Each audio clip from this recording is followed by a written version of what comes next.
করে আপনারা football game নামাবেন।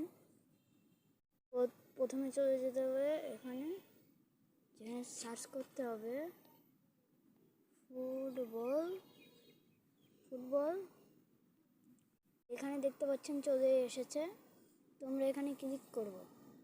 এরপরে এখান থেকে আমরা হালকা নিচে যাব, যার পরে এখান থেকে গাইস আমরা এই গেমটি নামিয়ে নেব। এই গেমটি গাইস বেশি এমবি নয়, এটা মাত্র, আর এটা অনলাইন গেম। এটার এমবি হচ্ছে যে আপনার কত গাইস, এটার হচ্ছে এমবি